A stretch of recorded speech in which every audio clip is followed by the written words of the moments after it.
from my personal experience playing as the Skaven, I will say that they are a very unique faction, that's for sure. They're also probably the most unique faction in all of Warhammer, because like there isn't really any other like adjacent race or series that I can think of that has anything like the Skaven. But I am interested to hear what Pancreas has to say about them and why he thinks that they're the best.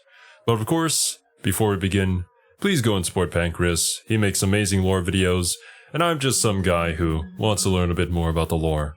Warhammer. It's got a lot of factions. 3 entire game systems worth of factions. Some of them are absolutely iconic. If you take a Space Marine and show it to someone who doesn't know anything about Warhammer, there's decent odds they'll be able to recognize it as that 40k thing. Some, of course, are flops. You work on a franchise for 40 plus years, you're bound to end up with something atrocious like Bretonnia eventually. Not everything's a hit after all, sometimes you end up with a mistake. Most factions are unique and have their own draws that weigh out any potential cons though. Even the Leagues of Votann have plenty to bring someone towards collecting them, even with their model count currently being pretty minimal and their lore being entirely propped up by the old squats and Deep Rock Galactic existing. But out of all the armies you can collect in Warhammer, none of them reach the peak that the Skaven have managed to climb. They are, in my eyes, the ultimate Warhammer faction. In lore and tabletop, everything. As far as designing an army goes, they're peak Warhammer. Sure, they've got downsides, but from the standpoint of not only players of Warhammer and fans of its lore, but also from GW's point of view, they have pretty much everything you could possibly want out of a faction. And you know, looking back on my Skaven do or don't, that video was only 12 minutes long. For a faction that I love as much as the Skaven, I feel like I didn't nearly do them enough justice. So if you don't believe me, please, let me try to convince you all on the subject of Skaven supremacy.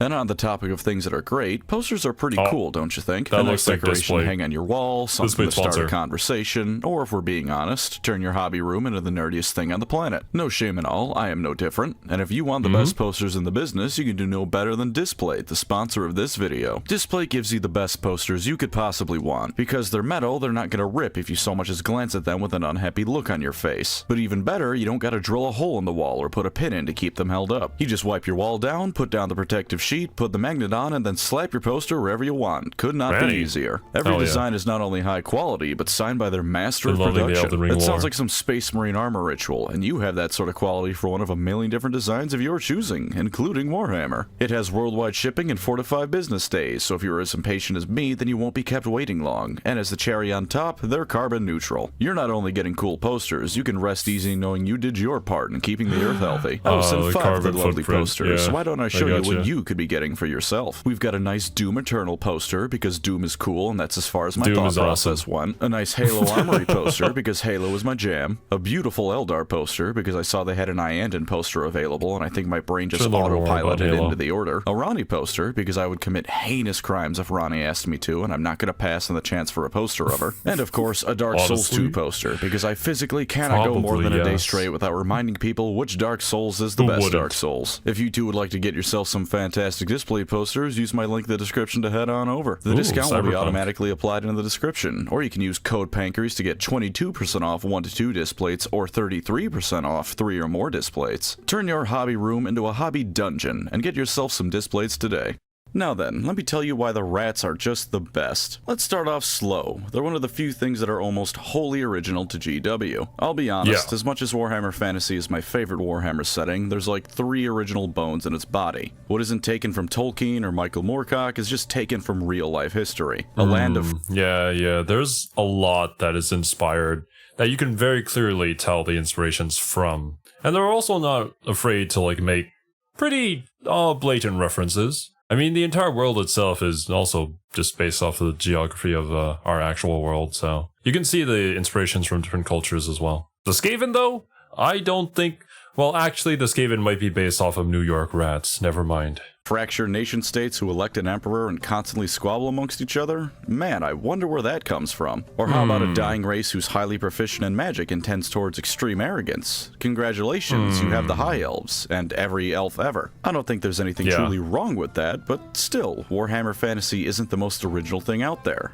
But the Skaven, the Skaven, their inspirations are just that, inspirations. They didn't copy and paste something before filing the serial numbers off. As far as I understand it, there's two main inspirations: the general idea of rats being bastards, and roughly World War I era tech. The first thing you can't possibly call a ripoff, because rats being evil isn't exactly a new idea, and it's not unique to one corporation or the other. I doubt the first medieval peasant dying of the Black Plague is gonna call GW out on copying his suffering for their war game or some shit. As for World War I, they're a race of mad scientist evil rats who use poison gas, machine guns, and wave tactics to overwhelm their enemies no matter the cost. Well, yeah, most of those things were in World War I don't remember the rats at Verdun being quite as vicious as the Skaven. They take the idea of World War I warfare and turned it into a unique and distinct faction.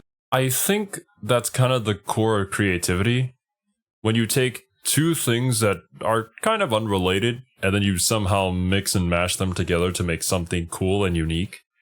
Because a lot of ideas, they don't just pop out of the air. Heck, even a lot of YouTube videos themselves are just like ideas from outside of your own niche, and then trying to adapt them into yours, right? I think that's an awesome thing, and certainly something that I think everybody should promote if, you know, only the YouTube algorithm wasn't the way that it was, then yeah, that would be cool. But you know, it is what it is. Not just grabbing France or Germany from that time period and making them all mice. They're a race that makes GW's work truly stand out, because there's not really anything you can point at and go, yeah, they're basically just this, but with vermin. Also, unrelated fun fact, did you know that rats are actually quite the social butterflies? There's actually some pretty significant amount of findings that show rats are supportive and reasonably kind animals, only really turning into something resembling the Skaven under the most extremely cramped and horrid conditions. Why don't you think on that the next time you say the phrase rat bastard? But while it's quite rude to normal rats, the phrase is perfectly suited to these ones. They are pure evil to the core on a species-wide level. The kindest a Skaven is ever going to get is when they consider certain other Skaven as tools worth preserving, rather than just throwing them into the firing line for fun. They are so tremendously awful that even the worst demon or follower of chaos across any Warhammer setting is going to look like a shoplifter at worst by comparison. And you know what? That's amazing.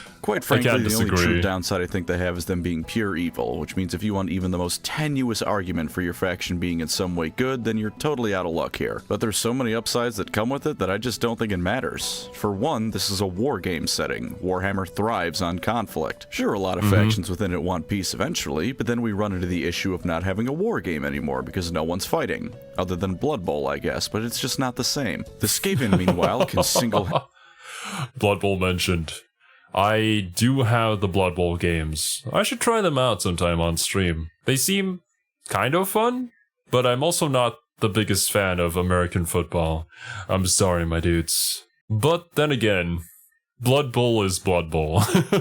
Handedly ensure there will always be war in Warhammer. Besides, villains with complex motivations and moral shades of grey are all well and good, but pure evil ones are some of the most iconic for a reason. Emperor Palpatine would be a lot less fun to watch if he just sat Luke down and calmly explained how the Jedi and Republic were corrupt and had to go, instead of electrocuting him. It's also sometimes just fun to be the bad guy. It's why I think in any good story there has to be a mix, because thinking back on it, like, I do stream Knights of the Old Republic here on the channel, and we're currently playing through the second game of that. The first game kind of had an issue with me where, like, the bad guys were just bad, and then, like, being evil was just so over-the-top comically evil. Whereas in the second game, I really appreciate the fact that they try to make it a much more nuanced approach and give you sort of a, I guess, moral dilemma between certain decisions that, you know, one side is good, but it's not really a good result to some people, you know? Whereas another is bad, but it could also benefit quite a few people. It's not really the case, though, where you have to only pick one. If you can pick both, then pick both. Both is good. Games like Overlord exist. It's fun to be a piece of shit every now and again. I've heard Overlord is really fun. You cannot get lower on the morality totem pole than the anime Skaven. Overlord is also really fun. They're selfish, they're cruel, they want to enslave or kill every other being in existence, including other Skaven, and it's amazing. And yet, even with all that being said and done, you can still root for Skaven characters because they're just so fun to watch do their thing. Even amongst Warhammer fans who don't really know much about fantasy, I have not met a single person who genuinely dislikes Thanquol or the idea of his character. He's the most Skaven to ever Skaven. He will routinely torture underlings for no reason other than he can. He's so self-centered he makes other Skaven look like paragons of humility, and overall, he's just the worst. But every time he makes an appearance in a book I'm... Is he from Felix and Gotrix's books? I don't remember the name of the Skaven villain in those books. Reading, I get the goofiest grin on my face, and I can't help rooting for the guy. He's just so silly and fun to watch do his thing. His evil is so over the top that he utters the phrase, "There's more than one way to skin an infant." I mean, what the hell am I supposed to do with that kind of character other than just laugh and hopes he sticks around to see how awful he can get? His incompetence mixed with how abhorrent of a being he is, mixed with his actual skills, are great, and I can't get enough of it. To say nothing of Claw, aka the rat who broke the moon, or any of the other Skaven characters. They're so bombastic and ridiculous that it loops around from being reprehensible to just being funny, and you root for them because you want to see what BS they get up to next. Speaking of their evil, though, they're perfect because it can be played either completely straight or for laughs. Let's look at it played straight first. You're an Imperial citizen in some backwater town or other. Not too big, you're not in Nuln or Altdorf or something like that, but also not too small. You got yourself a reasonable garrison to keep any stray beastmen or goblins out, and the walls are of decent quality. Maybe thousands of years ago some elves or dwarfs made them and your town keeps them in good enough condition to use.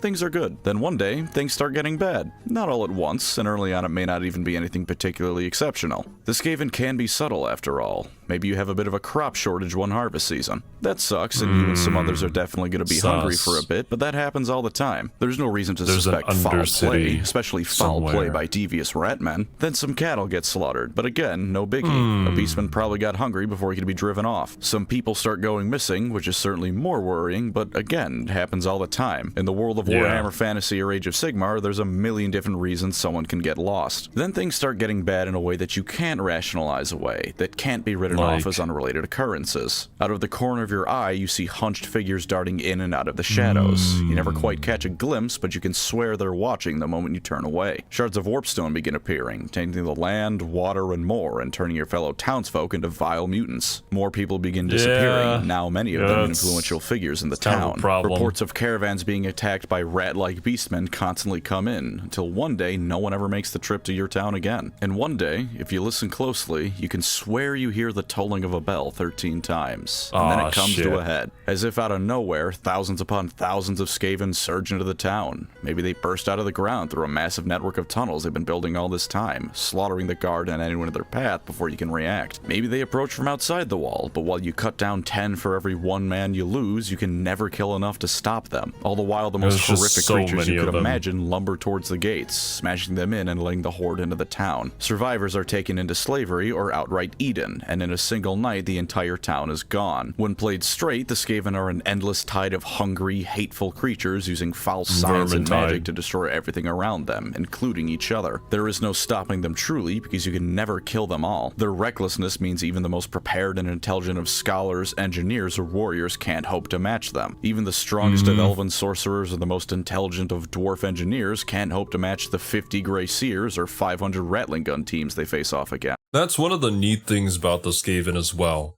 Like, their advanced technology and whatnot, it's actually kind of plausible, given the nature of the Skaven, with how numerous they are and their lack for, like, safety concerns. They're willing to go above and beyond to do anything, to gain any kind of advantage, to be the biggest brain, right? And if somebody makes something cool, then you just kill them and take that invention for yourself, say that you made it, and maybe make your own improvements on it, and then the cycle continues. It just makes sense. Given all that, it's not too surprising that, you know, while I'm kind of a lizard man guy, I do gravitate a little bit towards the Skaven simply because of their mad scientist aspect. I mean, I don't really act it, and I don't really use like a persona here on YouTube, despite being a VTuber. But I still am a mad scientist at heart. Maybe. Just a little bit. Their very god is just as evil as him, and he is ever hungry for more conquest. But then, we get to the silly Skaven, the way they're portrayed most often outside of circumstances like the Total War trailer or Vermintide games. In this version, they're still trying to do the exact same things before. Secretly build up an invasion force, weaken their target town, all that jazz. Except they can't actually do anything right. Anytime they power up their latest invention, it explodes. The people in charge of the thing either explode with it, or all start blaming each other so their superiors kill the the other rat instead of them. They're also probably crushing up and storing the warpstone used to power their tech when they think no one's looking, because nothing pairs with dangerous and unstable technology like crack rocks. Meanwhile, their espionage teams just seem to keep hitting snags in their operation. One team accidentally burrows directly into the guard post during a shift change and is promptly slain. One team somehow gets lost despite starting 5 feet from the town walls and ends up in Mindenheim instead. And the third team didn't even make it out of the base, instead all fighting each other over who should be in charge and killing half their ranks in the process. Meanwhile, their leaders have all promptly ignored the Council of 13's orders, which they blame on their fellow commanders, so the council will have them killed instead. This is followed by them having half the army redeployed to go fight one of their rivals instead of this otherwise perfectly conquerable town they're supposed to be capturing. Meanwhile, Claw has diverted all of your remaining warpstone supplies to his latest project because he wants to see if he can build a bomb that only blows up elves. Not only does this rob you of your remaining warpstone you need for the assault, but the bomb he builds somehow manages to only hurt members specifically belonging to your clan. And entirely by accident, it blows up directly in your barracks. Why is it in your barracks? Who knows? All of this, mind you, happened in the first 3 days of preparing for the assault on the town. It swiftly ends when Gotchik and Felix show up, promptly kill all of them, and 300 miles away, Thanquol laughs to himself about how he has rid himself of rivals that didn't actually know he existed. They talk speak funny, they betray each other so often that it loops around from despicable to hilarious, and they're an entire race built on the concept of failing upwards. I mean, come on, they mine gold purely because it makes other races angry. They don't use it for anything, they just know that the dwarfs will get pissed if they take their gold, and so they throw thousands of workers to their deaths to rob Thorgrim of a couple gold bars. They're pure evil and can be terrifying, but just as often, they're just funny. To address them being perfect on the tabletop, you have so many options available to you that in some ways it honestly rivals even the Space Marines over in 40k. Sure, you have your classic unending horde of rats you can drown your enemy in. While it may not be an orthodox way to win your game, making your opponent rage quit because your movement phase takes 3 hours is definitely one way to go about things. And hey, as long as the enemy isn't Marathi and just decides to stop taking damage after a certain point, everything will die if you throw enough rats at it. And even with just that strategy, you've got options. Clan rats for the most basic choice, plague monks for a bit more damage, storm vermin for an all-around upgrade. Even if your only plan is to drown the enemy in rats, you can do that in plenty of different ways. But consider also the humble rattling gun. It's a magical machine gun that explodes as often as not, but it'll probably hurt the enemy on the way out. Same with the warp fire thrower, but now it's a flamethrower. Perhaps artillery is more your thing. Plague Claw Catapult or a Warp Lightning Cannon, go nuts. Magic, you've got the Grey Seers of course, or a Vermin Lord if you want to go big. In fact, Vermin Lords are filling 4 different roles because you can build them in 4 different ways, 5 if you count the special character Screech Vermin King. And of course all sorts of medium or heavy monsters to throw onto the field. Hellpit Abominations, Rat Ogres, Storm Fiends. You have so many different options for building a Skaven army that it's almost absurd. Are they all viable? Probably not, but who cares? You have so many different options, and if you only build for viability, you're missing out on both a whole lot of fun and the true Skaven experience of just throwing garbage at the enemy and seeing what sticks. And while they're of course more on the expensive side, you can build them for at least a little bit cheaper than you might think. Take Thanquol. He's 90 bucks for a model that's 430 points on the tabletop. That's not a bad deal at all in terms of points per dollar. Storm Fiends are 75 bucks for a 310 point unit. Vermin Lords can be up to 400 points depending on which one you choose for $115. And a lot of the individual models like the Warp Lightning Catapult are around 40-ish bucks for roughly 180 points, give or take 10 or 20 in both dollars and points. If you want the endless Vermintide playstyle with large-scale games, then yeah, you better just accept the fact that you're missing at least one mortgage payment. But for smaller games and using some of the pricier models, you can actually play Skaven relatively cheaply. Relatively, of course, as always we're talking Warhammer prices here, but you can always find some secondhand for a bit. They're way out of my price range. Maybe someday, when I have a much more stable income, I could buy like one cool looking figurine and put it on like a shelf somewhere. I wonder which one I'd buy first. It would definitely be either like a Lizardman or Skaven or like a Space Marine Legion. Probably the Grey Knights if I had to pick. Cheaper, and as an added bonus, them being a horde army means that anyone selling them probably has a lot of minis they want to get rid of. Well, I'm not sure if it's still up, there was a dude selling 71 Plague Monks on eBay for $79. That's barely $1 a mini, and that's the kind of thing you can expect to find buying Skaven secondhand. Of course, switching back over to the narrative side of things, all those fun units on the tabletop have their own factions and lore behind them. You want to build an army of mad scientists? You got 2 different flavors of mad scientist. You can go Frankenstein with Clan Mulder, because sometimes it's fun to play Russian roulette with people's genes. Or maybe you prefer the technological side of being a mad scientist. Clan Scryer will be happy to have Wait. Yeah, I just realized. The two Skaven that we're going to be playing are the two mad scientists. I also put up the second one as a vote between Clan Ishin and Throt, which I believe is Clan Mulder, right? And you guys pick Throt because, well, probably because it's an easier playstyle than Ishin. But, I also think that maybe there was a little bit of, you know, zero mad scientists. Let's just get into play all the mad scientists in the Skaven first. Have ya? Probably to use you as a live test dummy for their latest invention, but hey, you can't make an omelet without cracking a few 100,000 eggs. An endless swarm of rats your thing? Clan Moors or Verminous has you covered quite handily. What if you're a sneakier kind of fella? Well, Clan Eshin is more than happy to teach you the ways of Evil Master Splinter. And if you're a frequent goer of anime conventions, Clan Pestilence is the home for you. And you know what makes all of this even more wonderful? In pretty much every way, they have not changed from their fantasy iteration, at least the more recent one. Well, as with all factions, they've had changes since their very first inception. From Fantasy to Age of Sigmar to Total War, they've all been pretty much the same. Clan Pestilence is now the Clan's Pestilence, but they're still the same thing. I think with their shift over to AOS, they're kind of like the only faction that hasn't been changed in any way.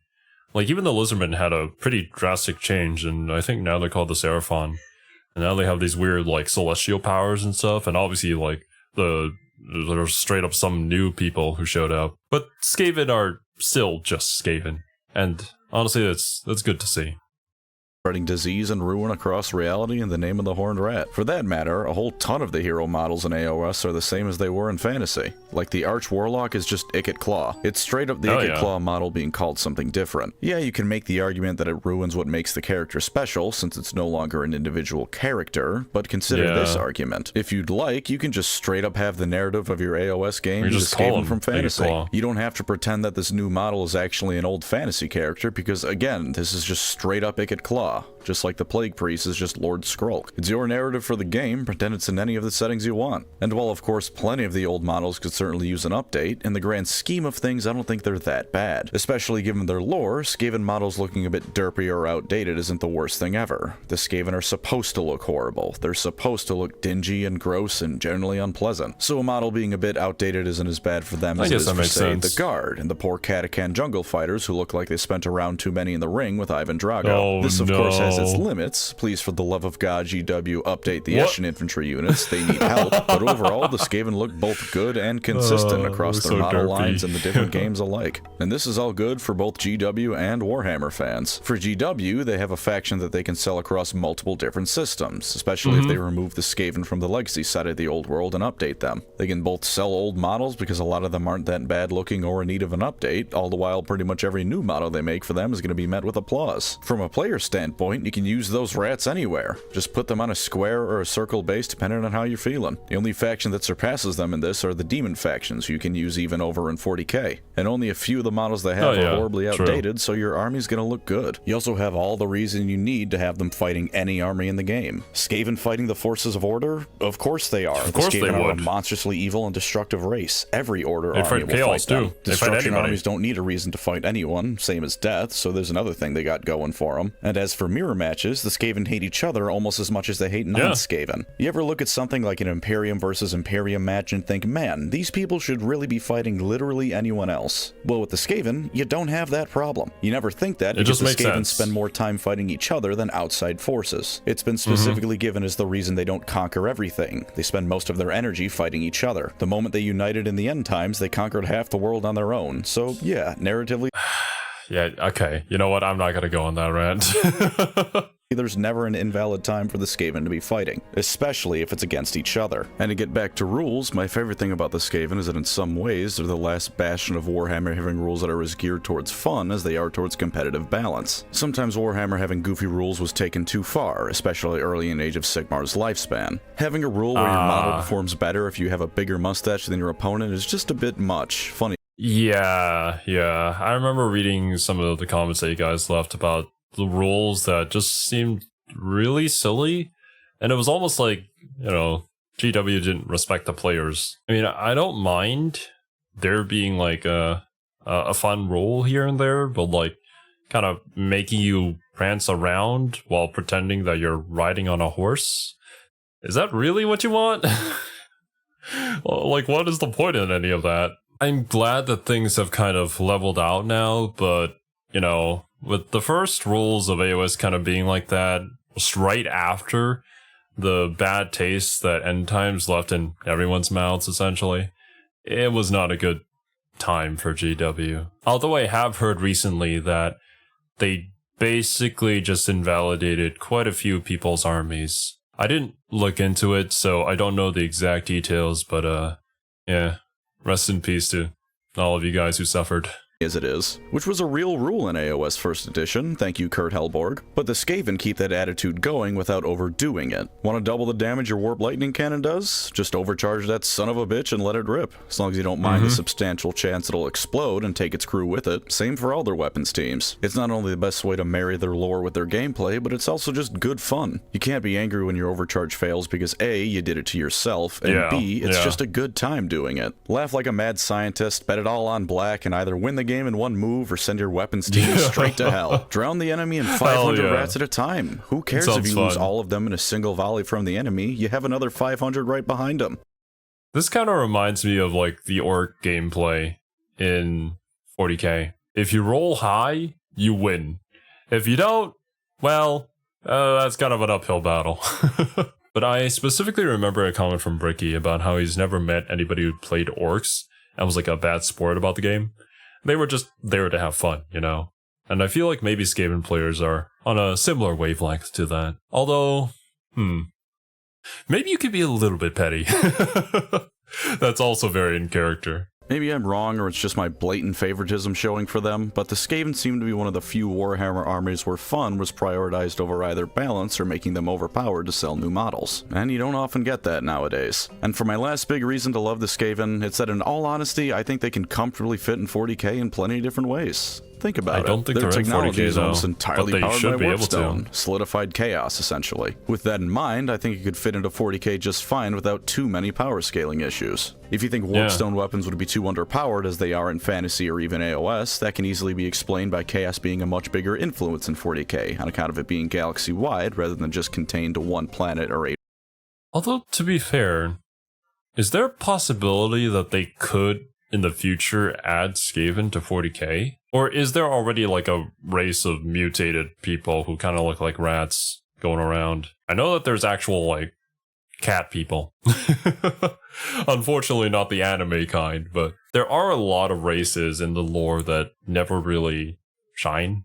They're just kind of there. I'd love to see them in 40k, although I remember talking about it, and during stream, people were like, yeah, but the Necrons kind of took the green thing. I mean, I think that's fine. It's just the same color theme, but very different people. The Necrons are nothing like the Skaven. Realms. Chaos is stronger due to the increased scale and time span, therefore the Warpstone is more potent. Their numbers aren't an issue, because if you turn around for 5 minutes, the Skaven will have overpopulated a hive world. And as for transportation, the Skaven and Age of Sigmar tunnel between reality and the warp through gnaw holes that can show up anywhere. It's like the webway, only worse in every way, because at least within the webway, you'll probably be fine as long as you don't go near a damage section. Gnaw holes, meanwhile, have a mortality rate that's unknown, but let's be honest, it's a Skaven-made thing. It's at least 50%. But yeah, in terms of capability, they could just straight up be added to 40k with minimal issues, in my opinion. And even if you don't agree with that on a factional level, how about this? Take some Skaven, mix them with Imperial Guard bits, and you suddenly have an abhuman army. The Guard already works by drowning the enemy in men like the Skaven do with rats. Why not give the mice some futuristic bits? And as long as you swap out the bases, you could probably just use a rattling gun or warpfire thrower as a heavy weapons team. This one may be a bit weird since the Skaven obviously aren't in 40k, but I think they could work just fine.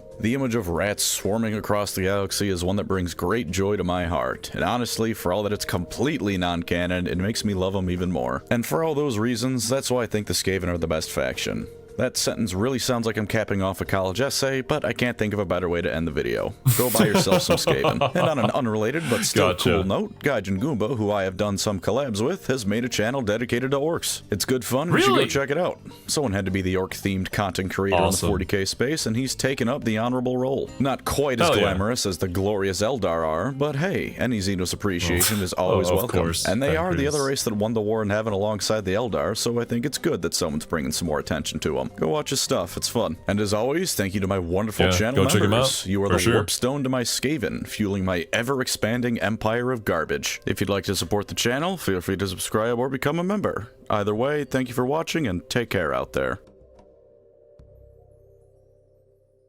You know what the worst thing the Skaven did? Constantly interrupt Nagash's plans. The uneducated among you may say that, but that's a good thing. Nagash is a monster. But the true geniuses among you will understand that the Warhammer fantasy world and the mortal realms all rightfully belong to him. That everyone else denying him this is denying him his rightful due. So yes, in that regards, the Skaven have truly ruined things for everyone, preventing the sweet embrace of death everyone so deserves. Well, I think that's a good thing. Go Skaven, honestly.